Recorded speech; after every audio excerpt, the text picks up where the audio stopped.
Poetical Books, Job, Song of Solomon, chapter 13.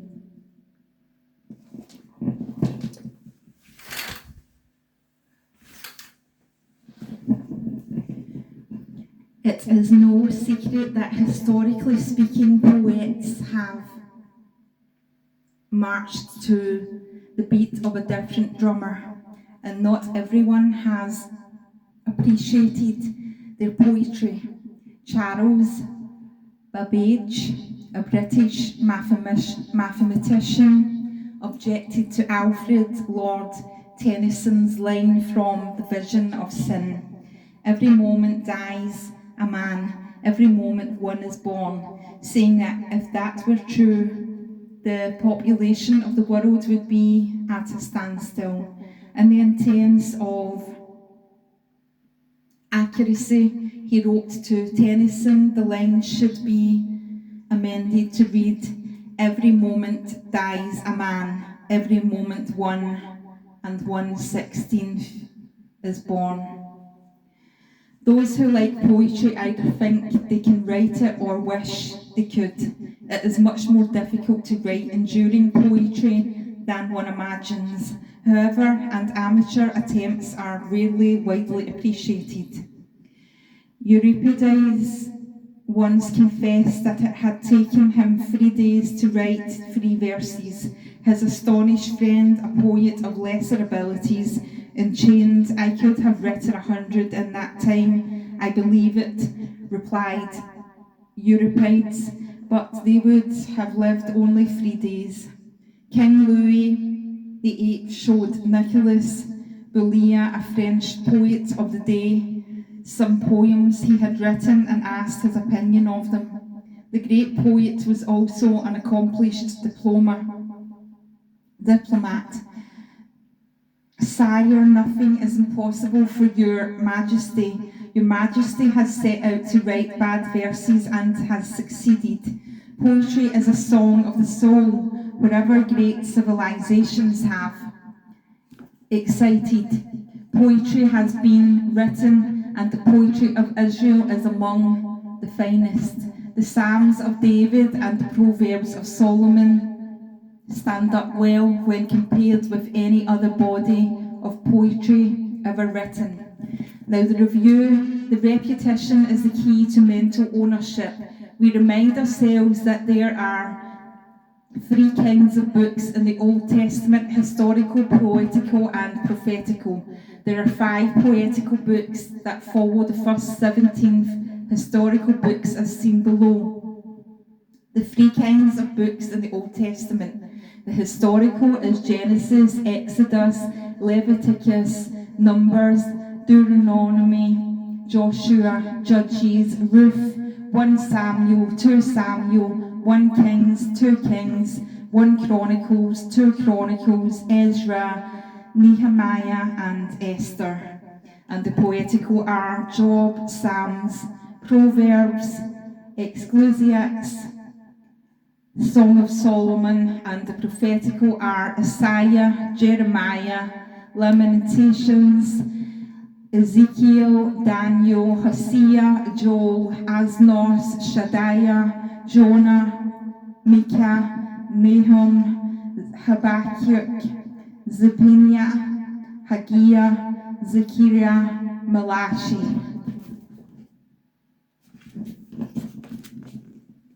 Now, to review, history has now come to an end. The historical books are completed and the books of poetry of the people of Israel begin. The poetical books, the middle 5 books of the Old Testament, can be located in a timeline constructed by the historical books.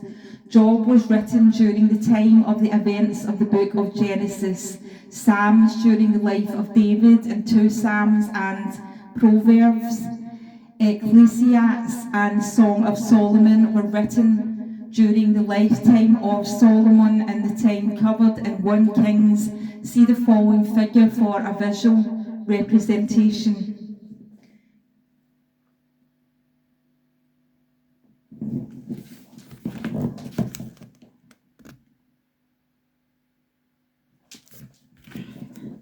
Now, the overview of the summary is the poetical books fall into the major type of poetry within which the poets used a number of different literacy techniques to communicate God's message.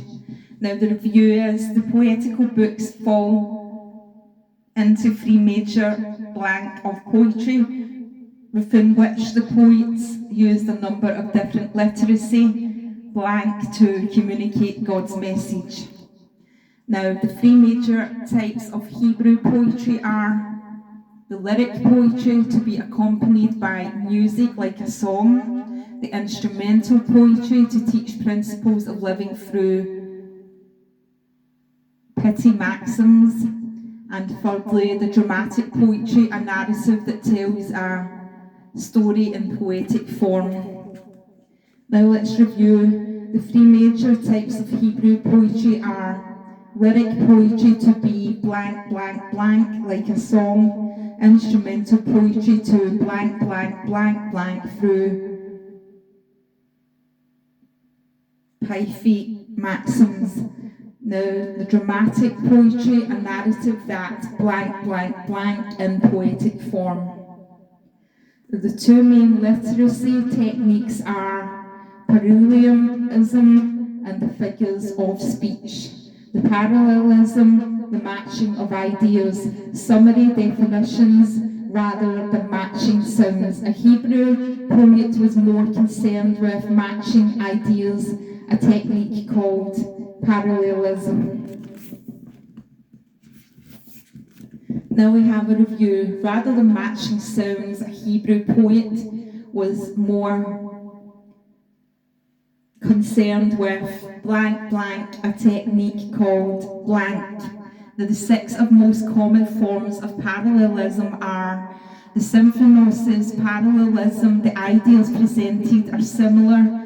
Make me know your ways, O Lord, teach me your paths, Psalm 25:4. Now, the synthetic parallelism, the second thought completes the first thought. The Lord is my shepherd, I shall not want, Psalm 23:1. And the eniphatic parallelism, the second thought contrasts with the first. For the Lord knows the way of the righteous, but the way of the wicked will perish, Psalm 1:6.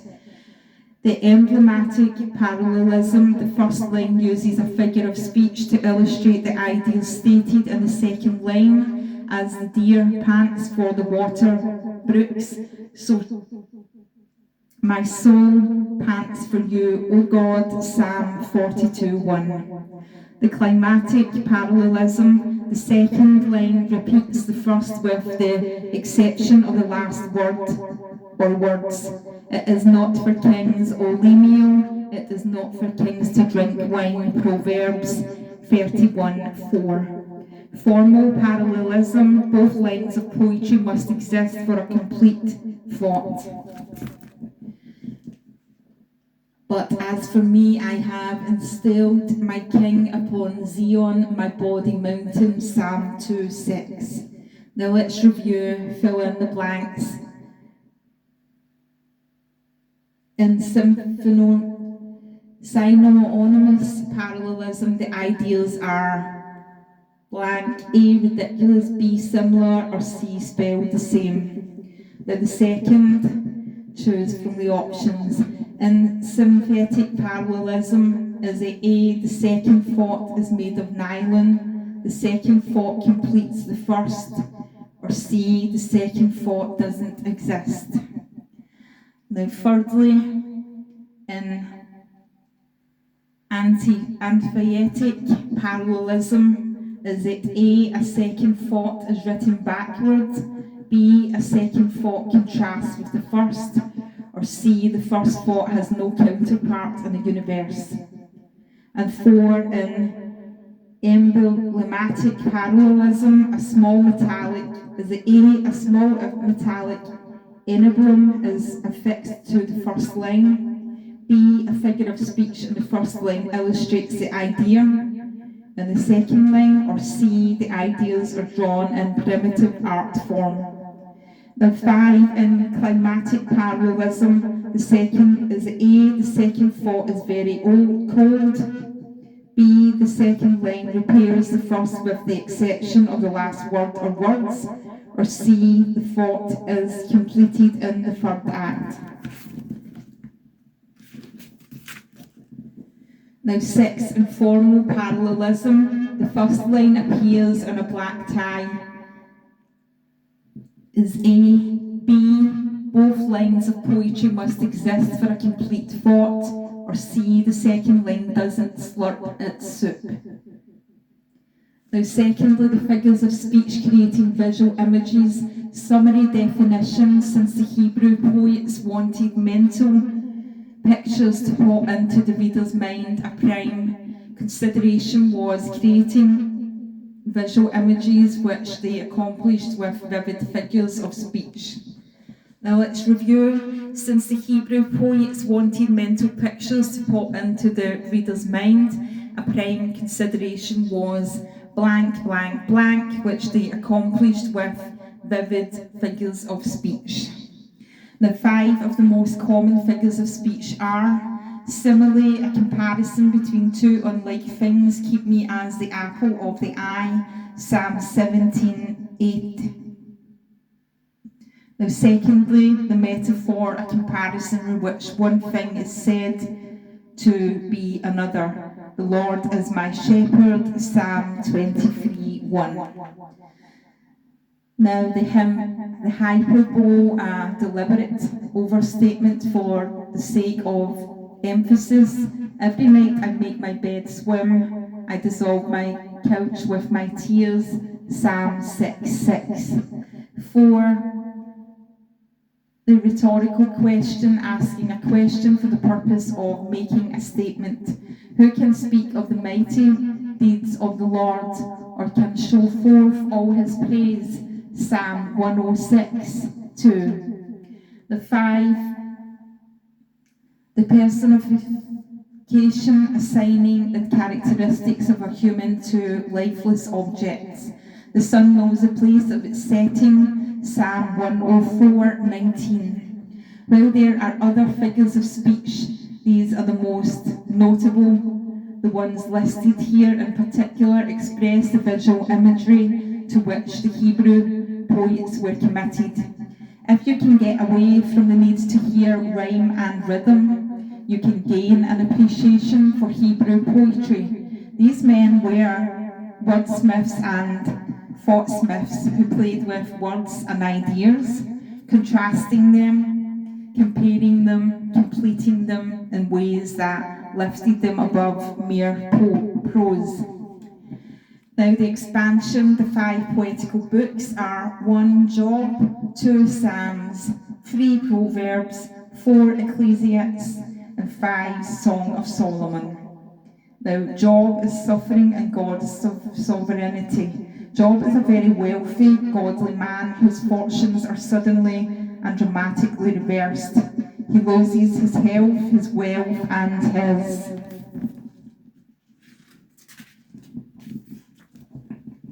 family, and is plunged into profound suffering. The book presents in dramatic poetry the internal struggle of Job and a series of debates with 3 friends trying to gain a proper perspective on suffering and God. Sovereignty. In the end, God reveals his majesty and power through Job's questions are never fully answered. He willingly submits to the sovereignty of God, and his fortunes are restored and doubled. Now secondly, the Psalms praise in public worship. Psalm originally meant to strike the strings of an instrument. Therefore, the word became synonymous with praise. The book of Psalms is a collective of 150 psalms that are divided into 5 smaller books. The Psalms are used as a book of prayer and praise in public worship to the tabernacle, temple, and the synagogues. There are 3 primary types of Psalms: praise, thanksgiving, and lament. King David writes almost half of them. whilst several different offers complete the rest. Now the Proverbs, the wisdom, the skill for living. The purpose of Proverbs is to impact wisdom on skill for living. More specifically, they highlight particular wisdom, discernment, self-discipline and moral courage. This instructional poetry is written in short, pitchy maxims focusing on one's relationship, on God and others, money, morals, speech, industry, honesty, etc. The message is that a life of wisdom and righteousness should